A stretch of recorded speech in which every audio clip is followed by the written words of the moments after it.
प्रकाश, जैसे आप लोग जानते होंगे यूपी बोर्ड में पहला चैप्टर क्या है? प्रकाश। प्रकाश के बारे में हम जानते हैं, प्रकाश की परिभाषा क्या होती है उसके बारे में हम आप लोग को डिफाइन करने जा रहे हैं। ठीक है, पहले देखिए प्रकाश किसे कहते हैं इसके बारे में जानते हैं, तब फिर इसमें लिखा है प्रकाश का परावर्तन। ये होता है प्रकाश का परावर्तन किसे कहते हैं, लेकिन इससे पहले हमको ये देखना है प्रकाश किसे कहते हैं। प्रकाश एक प्रकार की क्या होती है? ऊर्जा होती है। क्या होती है? ऊर्जा, जो वस्तुओं को देखने में हमारी सहायता करती है, इसे हम क्या कहते हैं? प्रकाश। प्रकाश के कई विशेषताएं भी होती है, गुण भी होते हैं। प्रकाश हमेशा किस में चलती है? सीधी रेखा में चलती है। प्रकाश जो होता है हमेशा सीधी रेखा में चलती है। जो प्रकाश की जो चाल होती है वो 3×10⁸ मीटर प्रति सेकेंड होती है। ठीक है, प्रकाश जो होता है, तीसरा इसका पॉइंट ये होता है, प्रकाश जो होता है पारदर्शी माध्यम से क्या होता है? गुजर जाता है। पारदर्शी माध्यम जैसे हो गया कांच हो गया, पानी हो गया, इससे क्या होता है? पारदर्शी माध्यम से कांच को क्या होता है? प्रकाश गुजर जाता है। फिर इसके बाद लेकिन इसमें अपारदर्शी माध्यम से प्रकाश नहीं गुजर पाता है। जैसे अपारदर्शी माध्यम वो जिसमें प्रकाश आर पार ना जा सके, जैसे एग्जाम्पल दीवार हो गया, टेबल हो गया, कुर्सी हो गया, ये सब जितनी भी लगने की वस्तुएं हैं ये सब क्या होती हैं?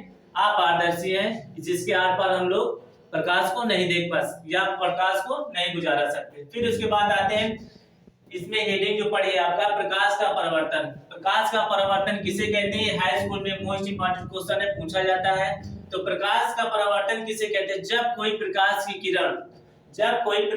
किरण किसी चिकनी या पॉलिशदार सतह, चिकनी बोले या पॉलिशदार सतह बोले या पृष्ठ बोले, पर आपतित होती है अर्थात पड़ती है, तो प्रकाश पॉलिशदार सतहों से टकराकर मार्ग में वापस लौट जाती है।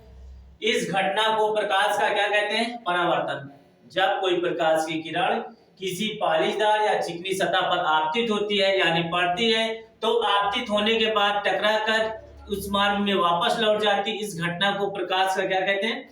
परावर्तन कहते हैं। प्रकाश परावर्तन के कितने नियम होते हैं? 2 नियम होते हैं। प्रकाश परावर्तन के कितने नियम बताए गए हैं? 2। पहला होता है पहला जैसे है इसमें आपतित किरण, परावर्तित किरण तथा अभिलंब, तीनों कहाँ पे होते हैं भैया? एक ही बिंदु पर होते हैं। आपतित किरण, परावर्तित किरण तथा अभिलंब तीनों एक ही बिंदु पर होते हैं या एक ही सतह पे होते हैं। फिर उसके बाद यहाँ पे दूसरा जो नियम कहता है वो कहता है आपतन कोण परावर्तन कोण की क्या होता है? बराबर होता है। आपतन कोण को स्मॉल आई से तथा परावर्तन कोण को स्मॉल आर से प्रदर्शित करते हैं। दोनों क्या होते हैं? इक्वल होते हैं। यहाँ पे जैसे हमने किसी चीज में इनको समझाया है कि ये इसमें आपतित किरण कौन है, परिवर्तित किरण कौन है, अभिलंब कौन है। ये हमारा परावर्तक यानी तल है, जिसपे मतलब किरण आपतित होती है, गिरती है, पड़ती है। तो ये यहाँ पे पॉलिशदार सतह है, नीचे जो आपको दिखाई दे रहा है पॉलिशदार सतह है। आने वाली किरण को कहते हैं आपतित, जाने वाली किरण को कहते हैं परावर्तित। बीच में क्या होता है? अभिलंब।